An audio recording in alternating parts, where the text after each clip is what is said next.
examiner l'une des plus illustres figures de l'Ancienne Alliance ce matin, qui est le sixième personnage de la foi que l'Ancien Testament nous révèle. Nous parlons là de Moïse. Moïse. Nous allons simplement prendre ce qui est dit de Moïse dans le chapitre 11 des Hébreux et à partir du verset 23e. C'est juste à la suite de Joseph.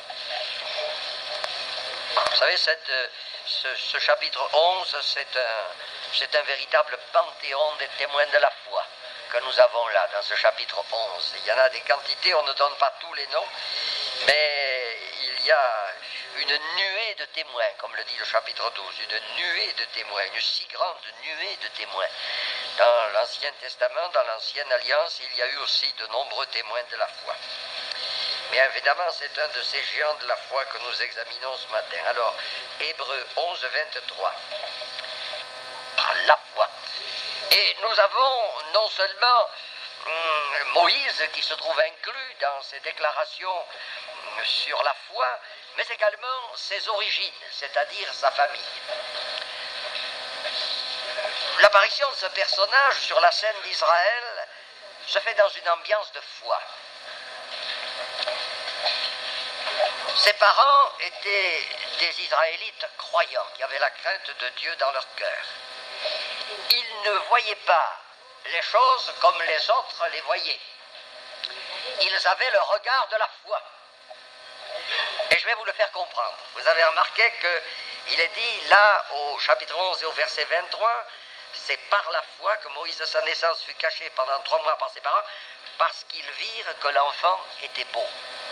Ils ont vu que l'enfant était beau. Alors ça, tout le monde peut en faire autant, n'est-ce pas, avoir un beau bébé, mais cependant il y a autre chose là derrière, parce que si vous faites attention, non seulement cela, mais vous avez aussi une autre déclaration qui se trouve dans le chapitre 7 du livre des Actes, au verset 20. C'est Étienne, le premier martyr chrétien, qui est en train de rendre témoignage. Il dit, à cette époque naquit Moïse qui était beau aux yeux de Dieu. Alors je m'aperçois que l'opinion des parents rejoint l'opinion de Dieu. Pour Dieu, Moïse était beau, c'était pas seulement un beau bébé, un beau nourrisson, mais il y avait une marque sur lui. Il y avait un dessein de Dieu dans la vie de cet homme. Et il est certain que la foi des parents a été éclairée, de telle manière que ce n'est pas parce qu'ils admirent un nourrisson qui est beau, mais parce qu'ils voient ce que Dieu va faire au travers de cet enfant. Et c'est pourquoi ils trouvent que cet enfant est beau, parce que Dieu aussi a la même opinion. Quand nous avons la foi, nous voyons les choses comme Dieu les voit. Très important. Nous voyons les choses comme Dieu les voit. Vous savez, le monde voit tout de travers. Comme je le dis souvent à certaines personnes qui me disent, oui, mais vous savez, dans la Bible, si vous lisez votre Bible avec quoi? Avec des lunettes noires? Elles doivent être très noires, vous n'y voyez rien du tout. Ou alors avec des verres qui déforment tout, des verres déformants. Non, ça c'est l'incrédulité. Mais la foi voit les choses comme Dieu les voit. Et c'est ça qui est important. C'est pas ce que je pense qui a de l'importance, c'est ce que Dieu pense. C'est pas ce que je dis ou ce que je fais qui a de l'importance, c'est ce que Dieu dit, c'est ce que Dieu fait. Et ce que Dieu veut faire au travers de nous, ça a plus d'importance que ce que nous voulons faire. Donc voyez-vous, ces gens-là ont la foi. Son père et sa mère ont la crainte de Dieu. Et parce qu'ils ont la crainte de Dieu, ils n'ont pas la crainte des hommes. Ils n'ont pas peur du Pharaon. Vous savez que Pharaon avait donné un ordre pour se débarrasser de ce peuple qui le dérangeait. Il avait donné l'ordre d'exposer tous les nouveau-nés garçons, de façon à ce qu'il n'y ait plus de postérité en Israël. Et tout petit, ils étaient exposés à la mort. Mais eux, ils ne l'ont pas exposé, ils l'ont caché. Ils ont fait un acte de foi. Là, ce n'était pas une transgression désapprouvée de Dieu. Au contraire, il y a des moments où il vaut mieux obéir à Dieu plutôt qu'aux hommes. C'est Pierre qui le dit, ça. Il vaut mieux que nous obéissions à Dieu plutôt qu'aux hommes. Tant que les hommes font des choses qui sont justes, qui sont vraies, qui sont sages, qui sont bonnes, d'accord. Mais si jamais ils veulent nous faire faire des choses qui sont injustes aux yeux de Dieu, qui ne sont pas vraies, qui ne sont pas sages, alors à ce moment-là, nous sommes en droit de faire le contraire. Et ce fut le cas des parents de Moïse. Ils n'ont pas exposé cet enfant et ils n'ont pas craint l'ordre du roi parce qu'ils voient derrière cet enfant la main de Dieu. Et ils se rendent compte que Dieu va bénir cet enfant, que Dieu va se servir de cet enfant. Vous savez, c'est une chose que beaucoup de parents chrétiens devraient apprendre. Et il y en a certainement pas mal parmi nous qui sommes comme cela ce matin. Nous sommes arrivés un peu au bout du voyage avec ma femme, mais enfin quand même, nous avons eu des enfants et nous savons ce que c'est. Et il faut quand même voir plus loin. Il y a des moments où il semble que tout dit le contraire et que vos enfants s'éloignent de Dieu, ou que vos enfants ne veulent pas se convertir, ou que vos enfants ne suivent pas des voies droites, malgré l'enseignement qu'ils ont reçu de la parole de Dieu, malgré le fait qu'ils ont assisté à des réunions, malgré le fait que vous priez pour eux tous les jours, parce que j'espère que vous le faites. Vos enfants, vous devez les porter devant Dieu. Un prédicateur du grand réveil méthodiste du XVIIIe siècle disait ces paroles à l'un de ses prédicateurs. Il disait: priez tous les jours avec foi, avec confiance pour votre épouse et pour vos enfants, afin que Dieu les bénisse et qu'il les garde. Moi, ça m'a toujours marqué. Il y a des dizaines et des dizaines d'années que j'ai lu le témoignage de cet homme de Dieu, et je me suis rendu compte qu'il avait raison. Et je le fais, et je l'ai toujours fait. Et il faut prier pour les siens, il faut les placer devant Dieu, mais nos enfants particulièrement, afin que Dieu les sauve. Parce que si nous prions pour eux, un jour Dieu agira dans leur vie. Mais c'est une question de foi. Ils n'ont pas craint l'opinion des autres. Ils n'ont pas craint les menaces du Pharaon. Non, non, parce que la foi nous débarrasse de la crainte. Dans le fond, la main de Dieu est sur la vie de ceux qui ont la foi. La main de Dieu est là prête à les bénir. Parce qu'ils savent que Dieu voit toutes choses et que Dieu, dans sa divine providence, saura arranger toutes choses pour l'aboutissement de sa volonté et de son plan. Quand nous sommes décidés à marcher avec le Seigneur, nous avons remis notre vie entre ses mains. Il y a un cantique qui a un certain âge, mais qui est magnifique, qui dit « Je remets tout entre tes mains ». Parce que vous l'avez entendu. Il est splendide, ce cantique. Des jeunes, un jour, dans un groupe qui passait, l'ont arrangé, légèrement arrangé, mais c'était très bien. Et je me souviens d'une assemblée qui n'aimait pas trop le modernisme. Les anciens, les plus enragés, qui étaient contre le modernisme, ont dit « Jamais on a entendu chanter comme ça ». Pourquoi? Parce qu'il y avait l'onction du Saint-Esprit sur ce chant. « Je remets tout entre tes mains ». Amen. Est-ce que vous avez tout remis entre les mains du Seigneur? Votre vie, la vie des vôtres, votre famille, votre avenir. Il faut tout remettre entre les mains de Dieu et compter sur sa grâce en regardant toujours vers lui. Dieu, c'est vrai, arrangera tout. Dieu conduira tout. Il conduira tout tellement qu'à un moment donné, on ne pourra plus cacher le petit. Alors on l'exposera, mais on l'exposera d'une manière qui est particulière à la foi. La maman et sa fille, c'était la sœur aînée de Moïse, Myriam, Marie, ont pris une panière de jonc, elles l'ont enduite de bois, afin que l'eau n'y pénètre pas, et elles ont fait un petit berceau. C'est pourquoi on appelle un berceau un Moïse. Et ils y ont mis le petit Moïse dedans. Moshe a été mis là-dedans, c'est le terme hébreu. Il a été mis là-dedans, et puis alors, la mère et la fille ont mis ça sur le bord de la rivière, du Nil, au milieu des roseaux. Vous savez, c'était pas très facile, cette histoire-là, parce que dans ces coins-là, il y avait des crocodiles. Mais elles ont tout remis entre les mains de Dieu et à la grâce de Dieu. Et un peu plus loin, il y avait la fille de Pharaon qui se baignait avec ces jeunes filles. Et tout d'un coup, on a vu flotter, et puis on a entendu crier. C'était un petit des Hébreux, comme disaient les Égyptiens, qui était dedans, c'était Moïse. Et le cœur de la fille de Pharaon a été touché. Ça, c'est Dieu qui l'a fait. Vous savez que quand Dieu approuve les voies de quelqu'un, il dispose en sa faveur même le cœur de ses adversaires. Et c'est le cas. Il touche le cœur de la fille de Pharaon, qu'il est beau ce petit. Elle aussi, elle voit les choses comme Dieu les voit. Ça, c'est l'optique que Dieu a dû lui communiquer pour le moment, n'est-ce pas? Et fin de compte, on va le sauver. Et alors, il va se produire un miracle, parce que la petite, la sœur qui surveille l'opération derrière les roseaux, elle est là prête à intervenir, et elle dit, mais qui va nous élever cet enfant qui va le nourrir. Il savait qu'on n'avait pas les laits en poudre à l'époque, comme on les a maintenant. Alors, qui va faire cette opération? Et la petite qui dit, moi je connais une nourrice si tu veux. C'était la mère. Vous savez que Dieu a un humour formidable quand il agit, et avec une précision, une précaution, une sagesse, un tact remarquable, et on va remettre donc le petit entre les mains de la maman. Alors cette fois-ci, on a l'imprimatur de la fille de Pharaon, on ne risque plus rien, n'est-ce pas? On est gardé, on est protégé, et on va l'élever jusqu'à ce qu'il soit sevré. Mais ne croyez pas que c'est comme aujourd'hui, parce qu'aujourd'hui on est très pressé, et les enfants, on les nourrit d'une nourriture assez solide, assez tôt, mais à l'époque, les enfants étaient allaités très longtemps, très longtemps. Et donc, certainement, il y a dû y avoir plusieurs années qui se sont passées. Moi, je pense que Moïse a reçu non seulement l'éducation de la fille de Pharaon quand il a été plus grand, mais il a reçu d'abord, inculqué dans son cœur, l'éducation que ses parents lui ont apportée et qui lui ont porté de Dieu. Il ne devait pas manquer de lui dire, tu sais Moïse, si tu es vivant, c'est grâce à Dieu. Tu sais Moïse, si tu peux vivre tranquille et en paix aujourd'hui et avoir les possibilités d'éducation qui vont t'aider dans la vie, c'est parce que la main de Dieu est sur toi. Et ce garçon a dû apprendre bien des choses. Du reste, ça a dû rester dans le fond de son cœur, parce qu'à un moment donné, Dieu va rappeler ces choses à Moïse. Et quand, à l'âge de 40 ans, il va commencer à réfléchir. Vous savez que pendant ses premières 40 années, il a été élevé dans la sagesse des Égyptiens, dans la science des Égyptiens.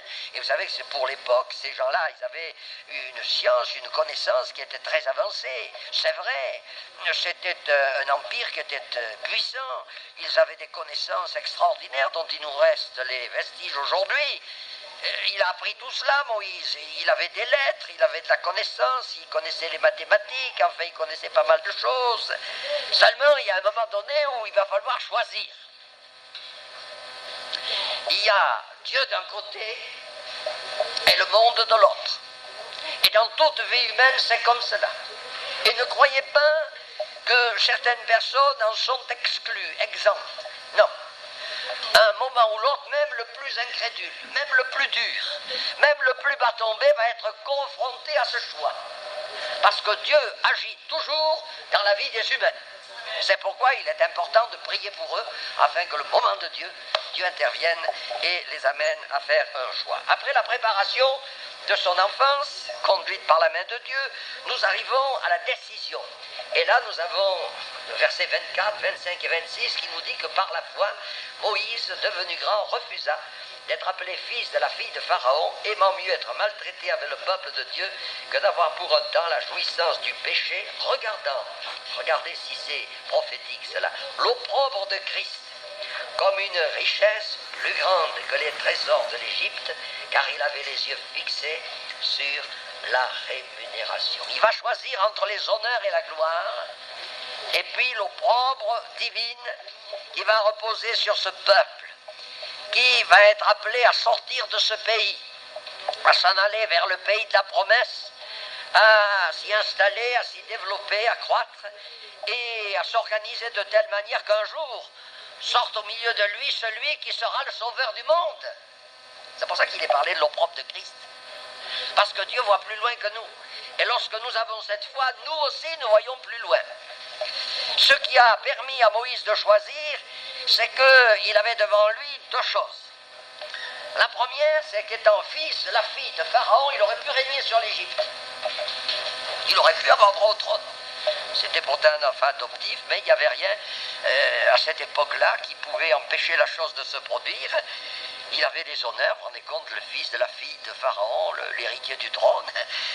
On l'honorait, c'était le prince héritier. Et alors il avait de la science, de la sagesse, de la gloire, des honneurs, avec tout ce que vous voudrez. Mais de l'autre côté, il a réfléchi, il a vu plus loin, parce que les honneurs, mes amis, les richesses et la gloire, c'est pour un temps. Mais ça ne dure pas toujours. Tandis que, de l'autre côté, il avait derrière ce peuple qui n'était pour le moment qu'un peuple d'esclaves, malheureux, un peuple qui serait le témoin de Dieu sur la terre, un peuple qui serait le dépositaire des oracles de Dieu. Parce que n'oubliez pas que Moïse, les 5 premiers livres de la Bible, Genèse, Exode, Lévitique, Nombre et Deutéronome, c'est l'œuvre de Moïse. C'est lui qui va rédiger sous l'inspiration du Saint-Esprit, avec tous les documents qu'il possède et toute la connaissance et la sagesse que Dieu va lui donner, il va rédiger le début de la Bible, les 5 premiers appelés la Torah, appelés par Israël la loi, etc. Il va rédiger ces écrits-là et il va être un instrument dont Dieu se sert. Mais pour être cet instrument, il va falloir qu'il fasse le bon choix. Et dans chaque vie humaine, il y a un moment où il faut choisir. Un jour, vous avez été confronté par la prédication de l'Évangile devant le choix que vous aviez à faire. Il fallait savoir ce que vous vouliez faire, si vous alliez accepter Christ ou ne pas l'accepter, si vous vouliez continuer à vivre la vie misérable que vous meniez loin de la face de Dieu, ou bien si vous alliez vous engager avec le Seigneur pour marcher dans ses voies et faire sa volonté. Et béni soit Dieu, enfin je l'espère, vous avez fait le bon choix. Si quelqu'un ne l'avait pas fait ce matin, il peut le faire encore. La foi fait toujours le bon choix. C'est là qu'on s'aperçoit que Moïse a hérité de cette foi. Il a cru. Et il a considéré que l'opprobre du peuple d'Israël, que le texte appelle l'opprobre de Christ, celui qui a l'onction, celui qui est oint, est d'une richesse plus grande que tous les trésors de l'Égypte. Il a mis en balance ce qui attend le peuple de Dieu dans la gloire, parce qu'il regarde plus loin, et ce que les hommes peuvent avoir. Et vous savez, quand vous comparez, mes frères et sœurs, ce qui nous attend dans la gloire avec ce que le monde nous donne, la comparaison est vite faite. Moi, j'ai compris ces choses, j'ai regardé, j'avais 25 ans à ce moment-là, j'ai dit, mon ami, pendant 25 années, il n'y a pas eu grand-chose de bon. Le monde t'a refusé un tas de choses. Quand tu as cru les attraper, c'était un petit peu comme la carotte devant l'âne. Tu courais toujours derrière et jamais tu l'avais. Parce que c'est comme ça, le monde vous fait de belles promesses. Vous les avez vues souvent s'accomplir, les promesses des hommes, pas très souvent. Hein. Et oui, alors il a compris notre Moïse qu'il fallait choisir d'obéir à Dieu et de rester avec l'opprobre de Christ. L'opprobre de Christ, c'est ce qui repose sur le croyant de la part du monde, qui se moque de lui, qui le méprise. Celui qui se convertit à Jésus-Christ, il est méprisé par les incroyants. Il est jugé, condamné, rejeté par les incroyants. Le monde ne veut pas ce qui n'est pas à lui. Il ne prend que ce qui est à lui, celui qui lui fait confiance, et encore il le fait souffrir par-dessus le marché. Et il le trompe, parce que le monde est menteur. Il a pour père le père du mensonge, qui est menteur dès le commencement. C'est pourquoi vous voyez tous les mensonges que vous avez aujourd'hui devant vos yeux. On vous fait des promesses qu'on ne tient jamais. Et ça, vous savez, c'est pas d'aujourd'hui. Il y a des siècles que cela existe, et de nombreux siècles. Les hommes sont incapables de tenir leurs paroles et quand bien même ils désireraient le faire, ils en sont incapables. Incapables. Mais quand Dieu fait une promesse, lui, il la tient. Alléluia. Il a dit, celui qui croit au Fils, il a la vie éternelle. Et soyez rassurés, mes frères et sœurs, vous l'avez. Restez attachés à Jésus, car il a les paroles de la vie éternelle. Ne soyez pas comme ses disciples qui avaient entendu Jésus dire des paroles qui étaient difficiles à comprendre et difficiles à accepter. Quand il a dit ces paroles, ma chair est vraiment une nourriture et mon sang est vraiment un breuvage, c'est dans le chapitre 6 de Jean. Eh bien, mes amis, ils ont dit, ces paroles sont dures, qui peut les supporter? Et ils s'en sont allés. C'était des disciples de Jésus. Alors Jésus se tourne vers les apôtres et leur dit, vous, ne voulez-vous point partir aussi? Ne voulez-vous point vous retirer? Alors, vous savez, des chefs qui ont une influence sur le monde, je n'ai jamais vu comme Jésus, moi, qui laisse aux gens la porte ouverte et dit, si tu veux t'en aller, tu peux partir. Dieu nous respecte, n'est-ce pas? Il nous laisse libres. Et alors la réaction n'a pas tardé. Parce que l'apôtre Pierre a dit, mais Seigneur, à quel autre irions-nous qu'à toi? Tu as les paroles de la vie éternelle, et nous avons cru et nous avons connu que tu es le Saint de Dieu. Ce qui rejoignait ce qu'il avait dit plus tôt, tu es le Christ, le Fils du Dieu vivant. C'est la foi de Pierre qui réagit. Et moi je dis que la liberté que Dieu donne à l'homme de faire son choix, lui permet de comprendre la valeur de ce qu'il a. Et non pas de l'abandonner, mais au contraire de s'y attacher encore plus. Quand Jésus a dit, ne voulez-vous pas aussi vous en aller, mais il n'y a pas beaucoup de gens qui diraient, bah, allez-vous-en si vous n'êtes pas content. Mais c'est comme ça. Eh bien, lui, il a réagi, et les autres avec. Et ils sont restés attachés à Jésus. Alléluia. Quelquefois, Dieu nous place devant des choix. Parce que je pense que le choix n'est pas seulement qu'à la conversion, mais le choix est très souvent dans notre vie. Il faut savoir si on veut aller plus loin avec le Seigneur, si on veut obéir davantage, si on veut faire certaines choses qu'il attend de nous. Donc, il y a ce choix, cette décision est très importante. Ça peut être pour un service pour Dieu, ça peut être pour certaines choses de la vie, ce sera pour une profession, ce sera pour le mariage, ce sera pour un tas de choses.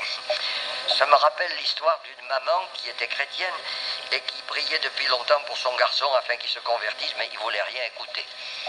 Alors un jour, elle a décidé d'utiliser un petit mot, et ce petit mot, c'était deux mots, l'un à côté de l'autre, c'était « et après ». Alors elle a dit à son garçon, « Qu'est-ce que tu vas faire, mon petit ?» Eh bien, il dit, « Je vais continuer mes études. Et après, lui dit la mère, et après j'aurai le bac. Ah bon, très bien. Elle dit, et après, il dit, j'irai à la faculté. Ah bon, très bien. Elle dit, et après? Ah ben, alors lui dit, mais après, il dit le gamin, alors j'aurai un diplôme. Ah bon, et après? Mais il dit, après, ce temps-là, ça existait, je ferai le service militaire, dit le garçon. Il dit, après, eh bien, et après, je reviendrai et je trouverai un travail. Je commencerai une carrière, oui, et après? Ah bien, après, dit le garçon, je me marierai. Ah oui, dit la maman, et encore, et après? Alors, il dit, ben après, nous aurons des enfants. Ah bon, très bien, et après? Eh bien, après, on réussira dans la vie, on va avoir une belle maison. Alors, il dépeignait tout ce qu'il avait projeté. Et après, lui dit la mère, elle lui dit, après, ben, après, pendant la retraite, dit le garçon. Oui. Alors, la mère lui dit, et après? Alors, il commence à se gratter la tête. Ben, il dit, ben, après, on quittera cette terre, on mourra. Et la mère le regarde et lui dit, et après? Alors, le garçon interloqué dit, après, je sais pas moi, je sais pas. Tu le sais très bien, elle lui a dit. Et moi, j'ai été confronté à des gens comme ça, qui savaient très bien de quoi il en sortait, qui savaient très bien qu'il est donné aux hommes de mourir une fois, après quoi vient le jugement. Et ce mot de cette maman m'est souvent revenu et je le leur dis. Et après? Où irez-vous? Oh, je sais pas, tu sais très bien. Tu le sais très bien. Et après? Eh bien, cet après a provoqué la conversion de ce garçon. Alors comprenons la chose, mes frères et sœurs, il faut prévoir l'avenir. Non pas d'avenir terrestre immédiat, fait de l'accomplissement de nos appétits personnels, de l'assouvissement de nos désirs, mais il faut avoir les yeux comme Moïse, fixés sur la rémunération à venir. Il avait les yeux fixés sur la rémunération, c'est-à-dire sur l'éternité, sur le royaume de Dieu. Pour lui, ce qui était terrestre n'était que passager, il n'était que pèlerin et voyageur sur cette terre, mais il savait que de l'autre côté, il y avait une cité. C'est pourquoi vous entendez ces paroles dans l'Épître aux Hébreux, c'est dans la foi qu'ils sont tous morts sans avoir obtenu les choses promises, verset 13. Mais ils les ont vus et salués de loin, reconnaissant qu'ils étaient étrangers et voyageurs sur la terre. Il ne faut pas penser qu'ici-bas nous aurons une demeure éternelle. Pas possible, c'est impossible. La demeure éternelle est au ciel avec Dieu. Alléluia. Alors, ici-bas, ne nous attachons pas tellement aux choses de la terre, elles ne font que passer. Et notre Moïse a fait le bon choix. Il a fait le choix de Dieu. Il a décidé de marcher avec Dieu. Et il est certain que ça lui a provoqué tout de suite des difficultés, parce qu'il n'avait pas tellement bien la notion de la manière dont les choses allaient se passer. Il pensait que le peuple comprendrait qu'il était leur libérateur et qu'en intervenant à sa manière, les choses s'arrangeraient rapidement. Mais ça s'est dérangé très rapidement, à telle enseigne qu'après avoir voulu créer une œuvre de justice en faveur de ce peuple en tuant un Égyptien et en l'enterrant dans le sable, et le lendemain, voulant calmer deux Hébreux qui se chamaillaient, vous êtes frères, vous ne devez pas vous disputer, et nous savons ce qui est arrivé, tu veux nous tuer, quand tu as tué l'Égyptien, Moïse a eu une de ses peurs épouvantables. Il a dit, ça y est, la chose est sûre, je suis perdu. Et oui, la chose était sûre même de Pharaon, qui voulait essayer de le joindre pour le tuer, se venger. Alors il est parti. Alors vous avez 40 années de Moïse dans la cour de Pharaon, et vous allez avoir 40 années de Moïse dans le désert. Et c'est une école bénie, le désert. C'est une école bénie. On n'aime pas le désert. Le désert, il fait chaud. Le désert, on a soif. Le désert, il n'y a pas tellement de bonnes choses. Il n'y a que des difficultés, il y a des dangers partout. Le désert, mais c'est une bonne école. Vous savez, il y en a qui pensent qu'ils ont eu des périodes difficiles dans leur existence et que ça leur a pas servi à grand-chose. Moi, je ne sais pas, mais moi, je sais une chose, c'est que ça m'a servi à quelque chose. C'est à comprendre que je n'avais rien à attendre du monde et que le monde ne pouvait rien me donner. Et c'est alors, quand j'ai entendu les paroles de celui qui a la vie éternelle retentir devant mes yeux, j'ai compris qu'il fallait faire le choix et le bon choix. Et j'ai choisi Dieu. Il y a eu cette période désertique. Moi, c'est un peu spécial parce que, étant issu d'une famille où il y en avait au moins un dans l'équipe qui était croyant et qui priait afin que Dieu me sauve et m'appelle à son service, Dieu a permis certaines étapes et peu à peu, bien que je ne comprenais pas tellement la parole de Dieu, mais je la connaissais suffisamment sur le plan intellectuel pour ne pas avoir à chercher comme font les gens qui n'ont jamais lu la Bible. Je savais très bien qu'il y avait 66 livres dans la Bible, je savais le nombre des grands prophètes, des petits prophètes, des rois, je connaissais tout ça par cœur, mais je ne comprenais pas très bien ce que cela voulait dire. Je me doutais bien qu'il y avait quelque chose de bon derrière, mais c'était difficile à comprendre. Et quand j'ai eu contact avec un homme qui avait la foi et qui était rempli du Saint-Esprit, tout s'est éclairé peu à peu. Alléluia. Et vous savez, dans cette école du désert, Dieu nous parle. Et dans l'école du désert de Moïse, Dieu a parlé à cet homme. Vous avez 3 périodes dans la vie de Moïse, parce qu'il a vécu 120 ans. 40 ans dans la cour de Pharaon, 40 ans dans le désert et 40 ans à la tête du peuple d'Israël pour l'amener à la porte du pays de la promesse.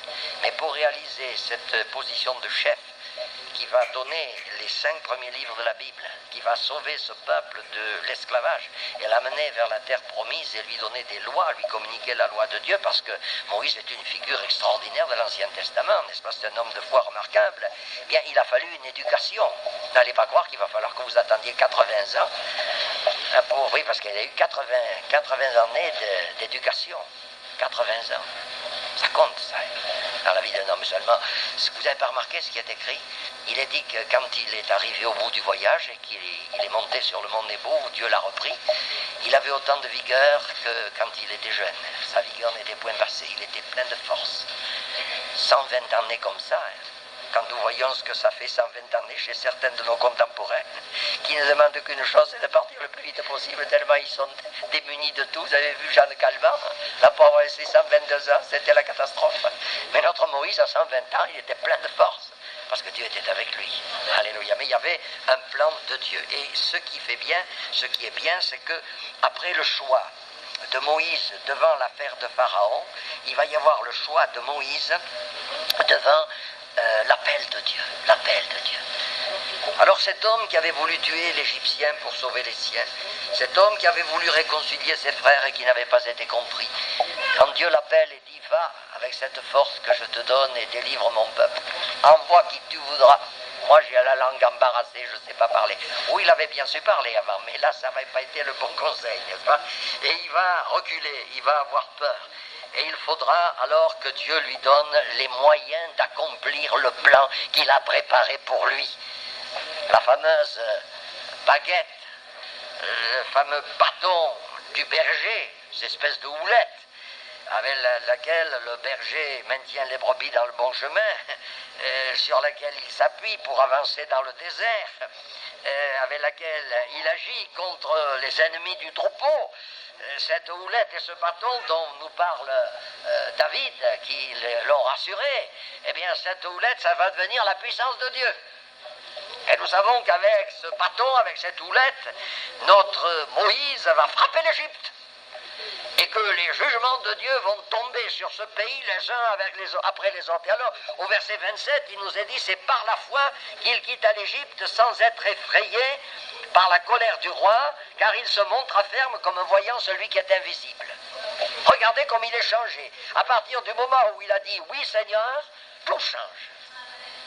Vous savez, quand nous acceptons le plan de Dieu, il y en a qui ne comprennent pas tellement, parce qu'on a peu de connaissances, il faut reconnaître, par rapport aux choses de Dieu, quand on est dans ce monde. Mais moi j'avais une certaine connaissance, et lorsque Dieu m'a appelé la première fois, c'était un simple verset de la Bible, « Ne crains point, désormais tu seras pécheur d'homme », et je ne voyais plus que cela devant ma Bible. J'ai compris ce que ça voulait dire, parce que je savais que Pierre avait été prédicateur de l'Évangile et qu'il avait un ministère. Et alors moi aussi j'ai fait un petit peu comme Moïse, j'ai eu peur. J'ai eu peur, j'ai dit, mais moi je n'ai pas étudié l'hébreu, je n'ai pas étudié le grec, je ne connais pas la théologie, je ne sais rien, envoie qui tu voudras, enfin tout y est passé, n'est-ce pas? J'ai eu des craintes, mais il a fallu que Dieu me convainque que ces craintes étaient illusoires et que si je savais compter sur lui, tout changerait. Et à partir du moment où j'ai dit, Seigneur, je ne sais pas comment tu y arriveras, parce que moi je ne peux pas te servir, j'en suis incapable, je suis démuni, et c'est là qu'il faut faire très attention sur la qualification divine, parce que nous pensons aujourd'hui qu'il faut des diplômes, il faut de la théologie, il faut de la connaissance des langues anciennes, tout cela, ça ne sert à rien, permettez-moi de vous le dire. À rien. On est très savants aujourd'hui. Et vous savez que je me rappelle très souvent des paroles d'un héros, d'un auteur français célèbre, qui s'appelle Molière. Et Molière faisait dire à l'un de ses héros, et l'on sait tout chez moi, sauf ce qu'il faut savoir. Je ne savais pas grand-chose quand j'ai dit oui au Seigneur, mais le Seigneur s'est chargé de m'en apprendre. Parce que l'éducation vient de Dieu. Il nous apprend bien des leçons. Et vous savez, on apprend toute sa vie. J'arrive moi au bout du voyage et j'en apprends tous les jours. Les jeunes commencent à apprendre, mais les vieux continuent d'apprendre. Alléluia. Et nous apprendrons jusqu'à ce que nous arrivions dans le ciel. Et notre Moïse sera lui aussi éduqué tout le long. Alors, pour avoir la fermeté devant ce colosse qu'était Pharaon, cet état dangereux, il faudra avoir une position de foi. Et l'Écriture nous dit que Moïse a regardé, non pas vers Pharaon, non pas vers l'Égypte, mais il a regardé vers Dieu. Il a regardé comme voyant celui qui était invisible.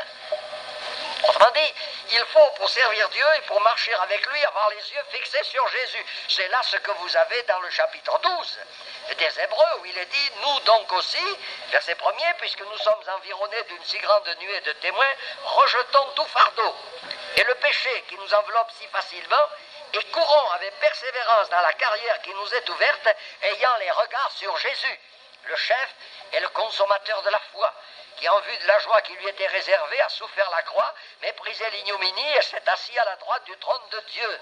Considérez en effet celui qui a supporté contre sa personne une telle opposition de la part des pécheurs, afin que vous ne vous lassiez point l'âme découragée.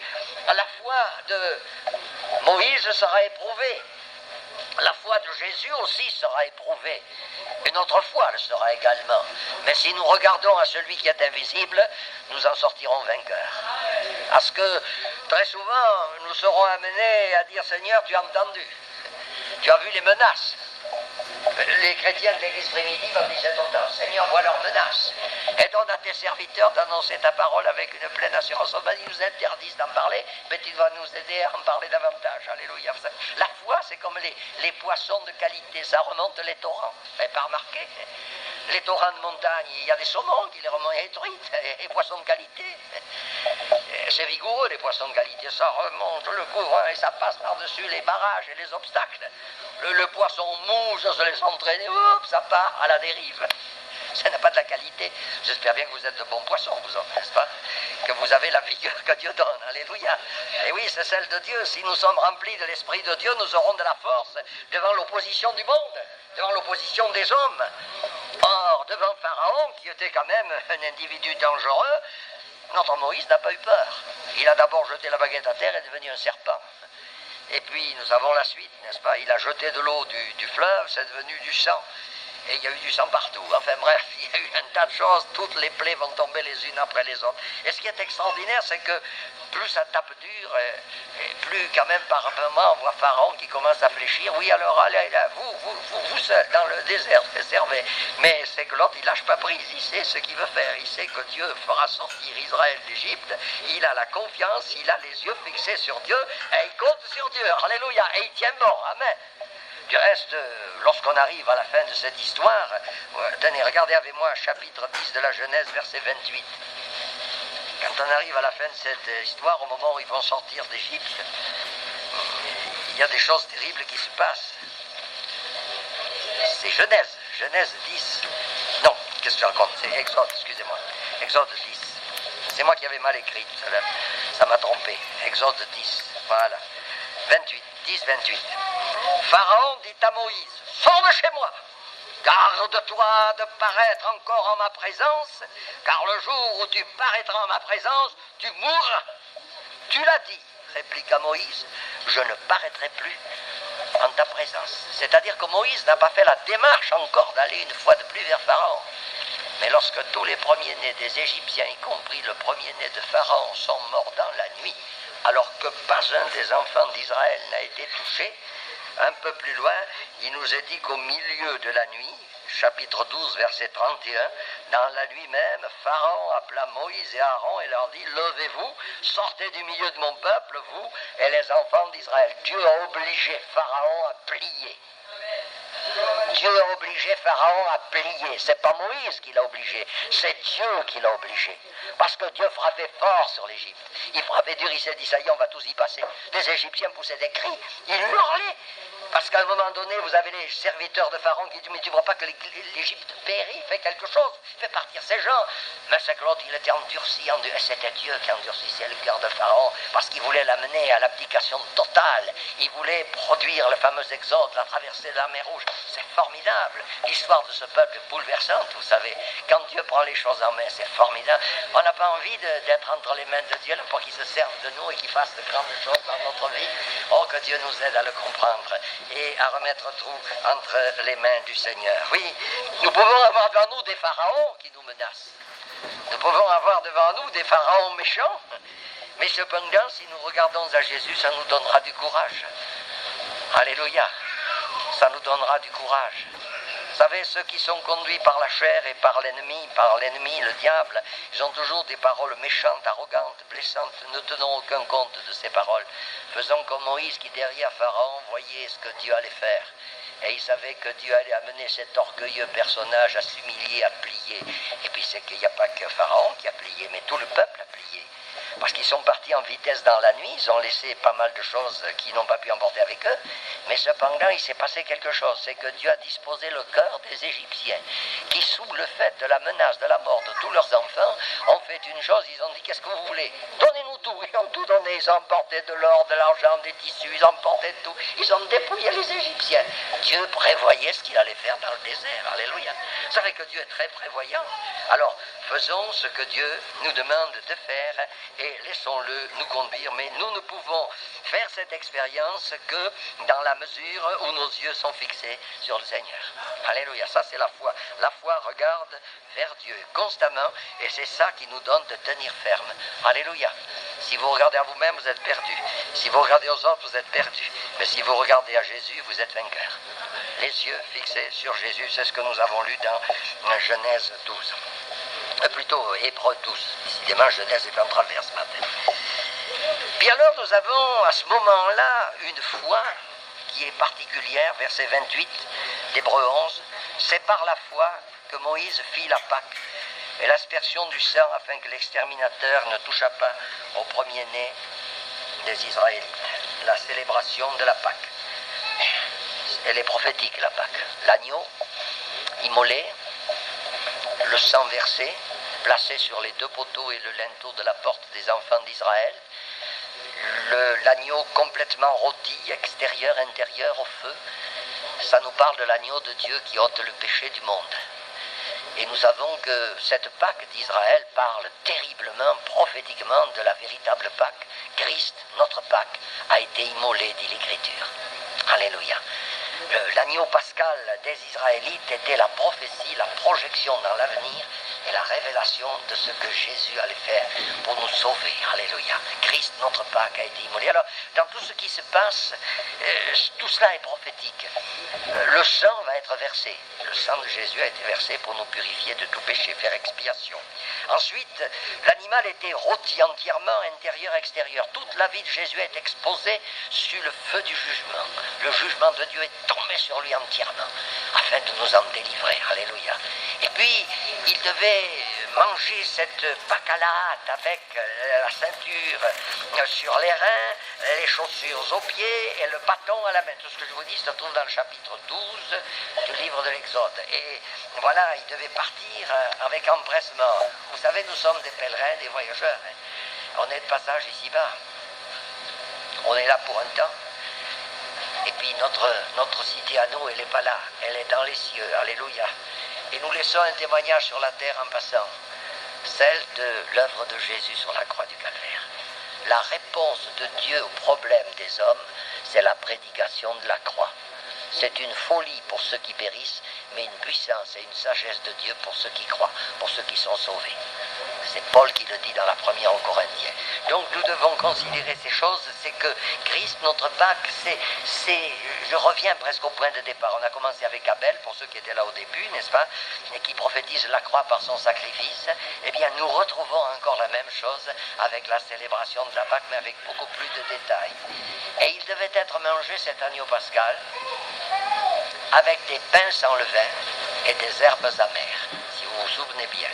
Les pains sans levain, vous savez que le levain, c'est le symbole du péché. C'est un ferment qui fait lever la pâte, mais c'est creux, c'est vide. Il y a beaucoup de vide dans le levain. Mais Christ, notre Pâque, est sans levain, sans péché. Et il va nous libérer de la puissance du péché, dans la mesure où nous avons toujours les yeux fixés sur lui. Alléluia. Et les herbes amères, c'est le souvenir de ce que nous étions autrefois. Quand je pense à ce que j'étais, quand tu penses à ce que tu étais avant de connaître Jésus, c'est pas brillant. Paul s'en souvient et il dit ce qu'il était. Persécuteur de l'Église de Dieu. C'était un meurtrier, Paul, respirant la menace et le meurtre. Il dit, je n'ai même pas le droit de porter le titre d'apôtre.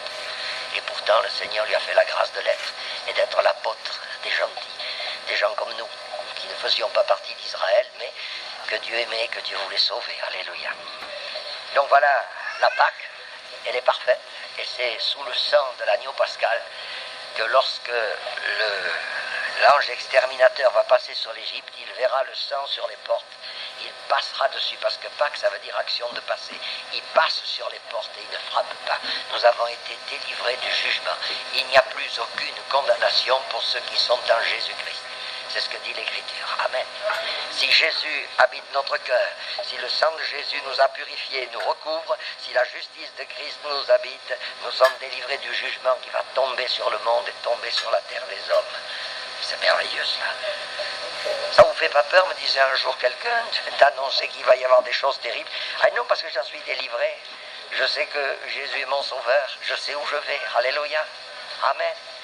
C'est vrai qu'on peut avoir des craintes devant ce qui attend le monde, mais nous avons une espérance qui dépasse les choses de la terre, qui voit plus clair, qui voit plus loin. Nous sommes justifiés par la foi en Jésus-Christ, délivrés du jugement, et nous sommes en marche vers le ciel. Et alors, nous arrivons à la dernière étape, le cinquième témoignage qui nous est donné au verset 29. C'est par la foi qu'ils traversèrent la mer Rouge comme un lieu sec, tandis que les Égyptiens qui en firent la tentative furent engloutis. Ça, c'est grandiose. On a essayé de reproduire ça avec le film Les 10 Commandements, mais vous savez, c'est un peu plat à côté de ce que la Bible nous raconte. C'est formidable ce qui s'est passé là. Quand on pense que Pharaon a dit tout d'un coup, mais qu'est-ce que j'ai perdu, qu'est-ce que j'ai fait, il avait perdu de la main-d'œuvre gratuite. Alors il se ravise, n'est-ce pas, et il veut les rattraper.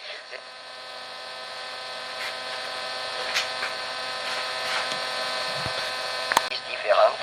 Et je sais ce que c'est que les murmures. C'est toujours la faute au pasteur quand ça va mal. C'est toujours la faute au serviteur de Dieu. Qu'est-ce qu'il fait? Il dit rien, il fait rien. Il faut qu'il remue, il faut qu'il s'agite, il faut qu'il fasse comme toi, qu'il remue ta langue. Non, pas vous, oui, mais enfin, les gens de l'époque. Eh oui, mais c'est pas le pasteur qui peut faire quelque chose, c'est le Seigneur. Et il faut s'attendre au Seigneur au lieu de se juger les uns les autres, de dire c'est la faute au pasteur, c'est la faute au frère un tel, à la sœur une telle, etc. Il vaut mieux dire et moi, qu'est-ce que j'ai fait pendant ce temps-là? Au lieu de juger, de critiquer, il vaut mieux qu'on se tienne devant Dieu compris. Et si on aide, si on fait comme Moïse, Aaron et Hur, qui lors d'une célèbre bataille étaient unis sur une montagne, et comme notre pauvre Moïse, quand il levait la fameuse houlette de berger vers le ciel, il y avait la victoire en bas dans la vallée, mais lorsqu'il était fatigué, parce qu'un homme c'est un homme, et après tout, et nous sommes pareils, au bout d'un moment, essayez de faire comme ça. Et le plus longtemps que vous pourrez, vous allez vous rendre compte au bout d'un moment que ça descend tout seul. Vous avez beau essayer de ça repart, ça redescend. L'homme a ses limites. L'homme est limité. Alors ils l'ont aidé. Aaron et Hur ont soutenu, c'est un tableau unique dans l'histoire d'Israël, ont soutenu les mains de Moïse et ils ont eu la victoire. Amen. Dieu a aidé Moïse. Il y a eu des épreuves terribles pour ce Moïse, mais lorsqu'ils arrivent au bord de la mer Rouge, Dieu intervient. Il y avait une colonne de nuée de jour et de feu de nuit qui était à la tête d'Israël. Elle s'est déplacée, elle est allée se mettre entre l'armée des Égyptiens et le camp d'Israël.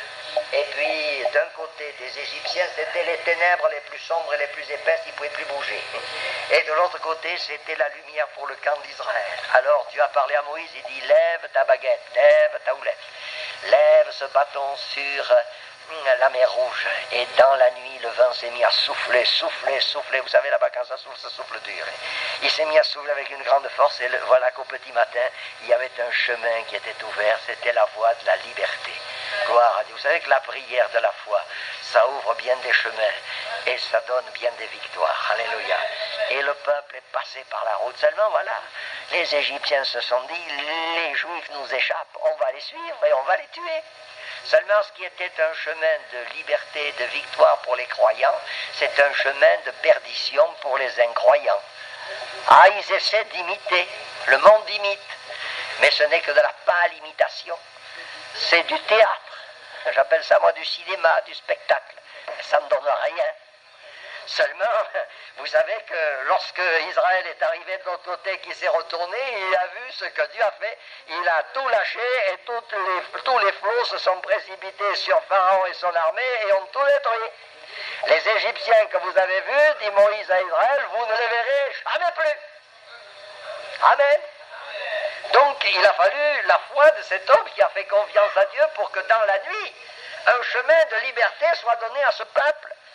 Il a fallu que Moïse mette toute sa confiance en Dieu. Et alors, bien sûr, vous n'avez que ces 5 passages qui vous sont donnés là dans l'épître aux Hébreux, mais vous vous rendrez compte que si vous étudiez tout le livre de l'Exode et même un peu les autres livres comme les Nombres et le Deutéronome, vous avez des explications formidables qui vous sont données sur la foi de Moïse dans le désert.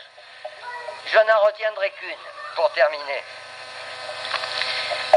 C'est un épisode dramatique dans la vie de Moïse. Il était monté sur la montagne. Il était sur le mont Sinaï. Il voyait Dieu, il parlait avec Dieu. Les anges de Dieu étaient là.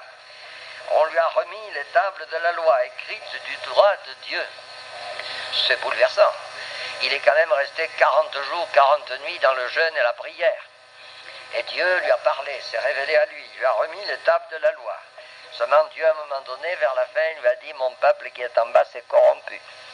C'était le veau d'or. Ah, ça n'a pas traîné. Pensez qu'il y avait, il faut quand même voir les choses en face, il n'y avait pas seulement que les 600 000 hommes de pied d'Israël, c'est-à-dire l'armée d'Israël, plus les femmes et les enfants.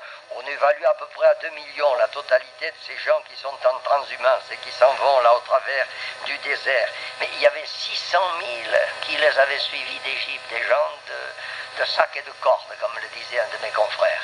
De pauvres gens qui étaient des anciens païens idolâtres et qui traînaient avec eux leurs idoles et tous leurs dieux et qui n'étaient pas des dieux. Et voilà que ça n'a pas traîné. Aussitôt, où est Moïse? Plus de Moïse. Il a disparu. 40 jours, ça fait beaucoup. Alors, eh bien, on va se faire un dieu. Et allons-y. Et Aaron qui marche dans le coup. Je pense que Moïse a dû souvent se reprocher d'avoir douté devant Dieu. Quand il a dit j'ai la langue embarrassée, Dieu lui a dit il y a ton frère qui arrive, lui il n'a pas la langue embarrassée.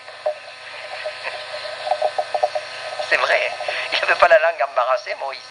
Et puis sa sœur Myriam, non plus Aaron, et sa sœur Myriam non plus, ils sont 2 frères et une sœur. Moïse, Aaron et Myriam. Et ils n'avaient pas la langue embarrassée, mais tellement bien pas embarrassés qu'ils sont finis par dire ce qu'il ne fallait pas dire. Et qu'un beau jour, la colère de Dieu s'est manifestée, et Marie, en plein désert, elle est devenue blanche comme couverte de lèpre.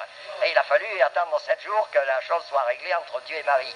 Mais faisons attention, il a dû regretter, il a dû se dire qu'est-ce que j'ai été faire de mettre mon frère dans cette affaire. Oui, c'est vrai. Il a laissé faire, Aaron, il a eu de la faiblesse, il a laissé passer. Et ce qui mine le réveil, c'est la faiblesse du peuple de Dieu. La faiblesse. On laisse passer. On laisse passer des choses. On n'est pas ferme dans la vérité. On dit, comme dans un certain pays de France que je connais, Peut-être bien que oui, peut-être bien que non. On dit on verra. Après tout, c'est pas si mal, on pourrait essayer, ils ne sont pas plus bêtes que nous. Et c'est intéressant ce qu'ils font, mais ce qui est compte, c'est pas ce que font les hommes, c'est ce que dit la parole de Dieu. Moi, vous savez, ces histoires nouvelles, ces nouveautés qui apparaissent et qu'on appelle le réveil, c'est pas le réveil, ça. C'est du folklore. C'est du spectacle. La chair y trouve son compte, mais pas l'esprit du tout. Moi, je trouve pas mon compte dans ces choses-là. Moi, là où je trouve mon compte, c'est dans la présence de Dieu. C'est dans la parole de Dieu. Alors, vous savez, toutes ces nouveautés qui apparaissent, vous savez, ça dure un temps, ces choses-là. Je me souviens, il y a bien des années, alors que Dieu travaillait en France, il est arrivé une nouvelle doctrine. Pour être spirituel, pour avoir la puissance de Dieu, alors, premièrement, il ne fallait pas se marier. Deuxièmement, il fallait se promener nu-pieds. Troisièmement, il fallait avoir une robe unique comme Jésus. Et alors, c'était la nouveauté de l'époque. Le combat, c'est sa faute de combattant. Un beau jour, les uns après les autres, les tenants de cette doctrine ont fait faillite, ils se sont mariés.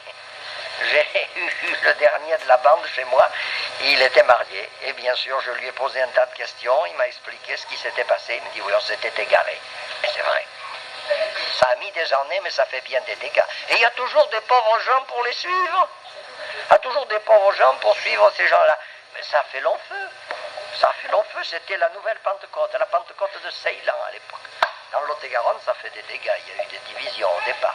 Mais j'avais un cousin qui était tenace, c'était le pasteur de l'Assemblée de Villeneuve. Quand il a vu les dégâts, il a dit aux frères, tous les midis, allez, au lieu de manger et d'aller à table, on va se tenir devant Dieu.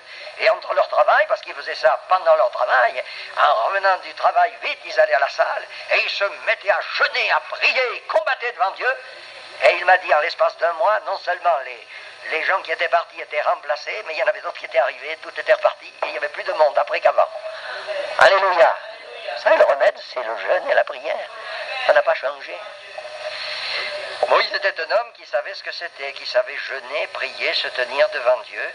Et quand Dieu lui a dit, mais alors c'est là que ça atteint son comble, Dieu est en colère et il dit, je vais détruire Israël, mais toi je te bénirai, je ferai de toi une nation.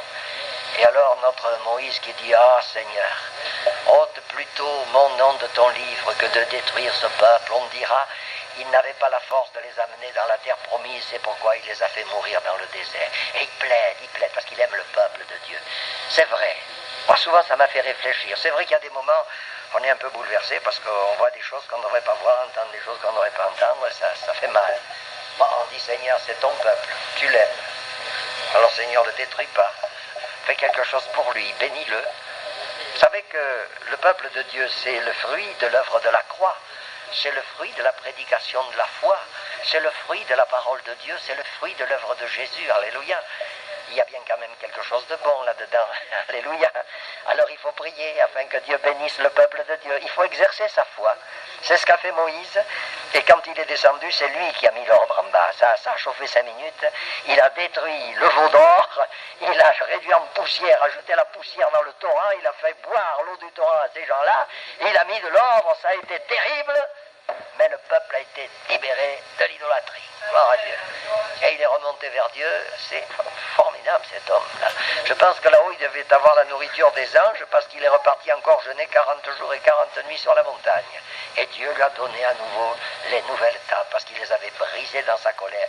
Parce que sa colère, c'était une colère divine.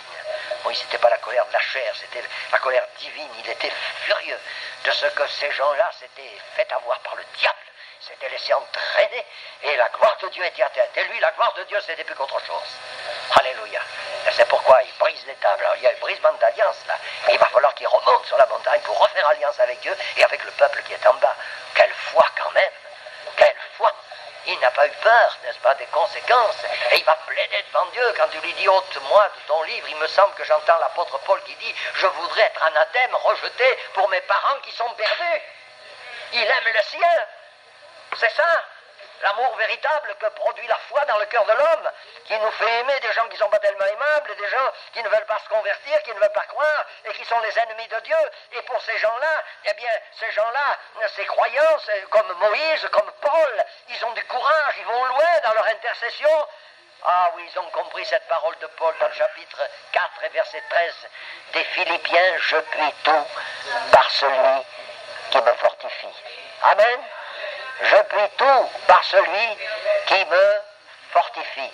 Que Dieu nous fasse la grâce de le réaliser et de comprendre que la foi nous rend participants de la puissance divine qui nous rend capables de faire la volonté de Dieu et d'aller plus loin, même plus loin que nous ne le pensons, de devenir des intercesseurs qui peut-être pleurent, souffrent, crient à Dieu, mais qui sont exaucés dans leur prière. Le peuple de Dieu est décevant, vous savez.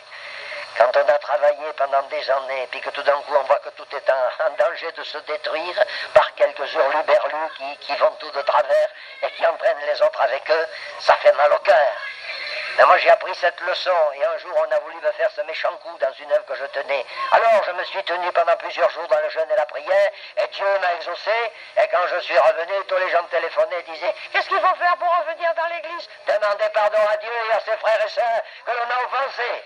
Et ils sont revenus, amen. Le jeûne et la prière, c'est la manifestation de la foi qui permet à l'Esprit de Dieu de remporter la victoire. Amen.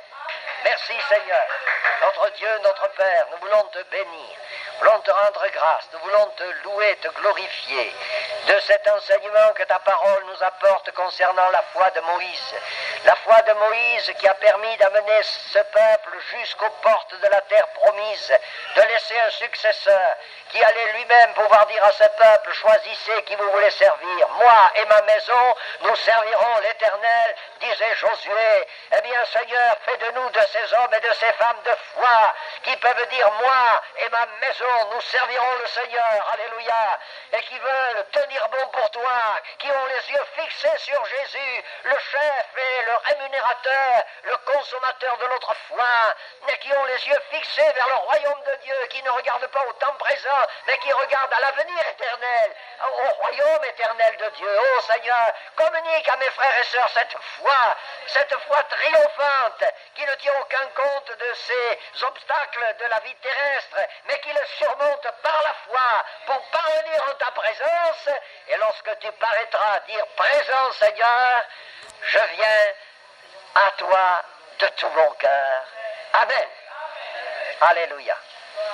Y a-t-il, avant qu'on se sépare, des personnes qui ont des